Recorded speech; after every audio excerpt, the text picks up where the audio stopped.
Hey Tanya, my name is Erin. I'm with Duff Digital Marketing, and you had spoken with my partner and husband, Rob, on Facebook. So as promised, I'm shooting you this short video just to give you a few tips on how to help grow your business online.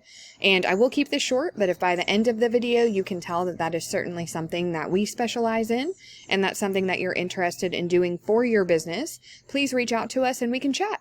And if not, no worries. I hope you're able to take these tips I'll give you and put them into action. The only thing I do ask is if you could just give me some feedback on this video and let me know if it was helpful. I would greatly appreciate that. But the three things we'll be going over will be content, citations, and backlinks. So first up is content, and that's anything you can see on your site here. It does include the words, but also the pictures and what your pictures are saved as. And Google wants to see about 1,500 words on the homepage of a website. But within those 1,500 words, that gives you the opportunity to be able to integrate in keywords that people are searching when they're looking for your products and services.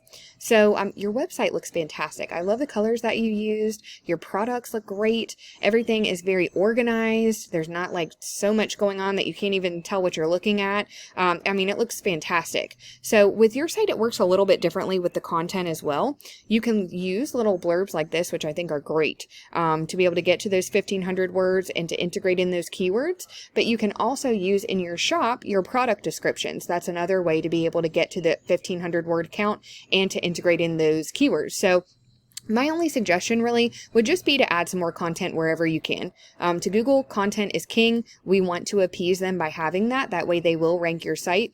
But those keywords are a huge component as well and are going to help out so incredibly much if you are trying to get ranked on Google. So that would really be my only suggestion there, but amazing job with your site. It looks fantastic.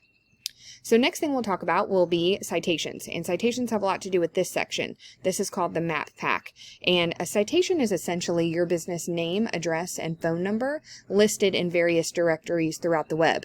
And when I say directory, I really mean things like Facebook, LinkedIn, Yelp, Yellow Pages, really anywhere else that will allow a business to enter those details. So you would want to check out where your competition is being listed, and you want to grab those listings for your business. But then you want to double, triple, quadruple where you're found. So for instance, if your top competitor has 10 directory listings, you want to grab those 10, and then you want to add another 20, 30, 40. That's going to have you completely dominating them in that space, but it does also help you to rank high on the maps here as well. So moving along to the next thing, which is backlinks. And backlinks have a lot to do with this section. This is called the organic section. And the way backlinks work is there is a website out there that has a link to your site. And it's pushing power to your site, but it's also potentially driving traffic to it. But not all backlinks are created equal.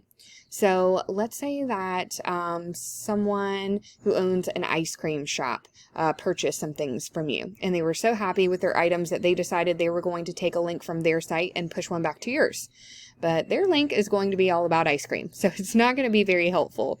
You would want to get a link from really any other store online that's selling kind of the same thing that you are, because that's going to send a signal to Google that that is the industry that you're in, but also because of that, it's going to be a lot more powerful and unique in Google's eyes as well. And this is one of the tools that I use just so I can give you kind of a visual representation of where you're kind of standing. So your site really isn't registering anything at this time.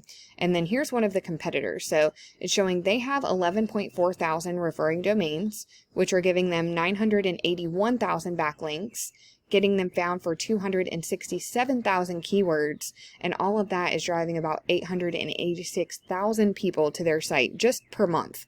So let's take a look at the keywords that they're using, and hopefully we can kind of get some ideas here. So we're also looking for buyer intent keywords. That's anything that someone is going to think to actually type into the search bar. So all of these things that you see here, we do want to pay close attention to this section as well, because this is how many times this phrase or word is being searched per month.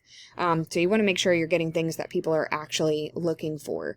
But with yours, typically what we tell people when they have an actual like brick and mortar store that someone has to visit, they want to target the area in which their store is located. With you, since you're selling products online, you can target the entire United States if you want to. That's completely up to you. So like something really great, a great key phrase to be able to use would be something like, let's say custom hat. So you could say custom hat, Georgia. That would be a great key phrase because it's listing what someone's looking for, the product or service, but then it's also listing a specific location. And like I said, you can target multiple different locations. It just kind of all depends on where the volume is, because there can be, somebody can really be searching for custom hats 50,000 times a month in one area and maybe, 2 times a month in a different area. But I'm not going to bore you and have us go through all of these, but I do hope it at least kind of gives you an idea of the types of things you would want to integrate into your content. And truly, in order to be out your competition, you just want to make sure that you're being found in a lot of the same places they are. But as we spoke about earlier too, kind of also making sure that you're always adding on to that. That way you're far surpassing your competitors, because that is the kind of thing that gets you on that first page of Google. But that is all that I have for you today, Tanya. I do hope that this video was helpful. And if you would like more information about Dup Digital Marketing and how we can help grow your business via your online presence, please contact us. We would love to talk to you. But thanks again for your time, and I hope you have a fantastic rest of your week.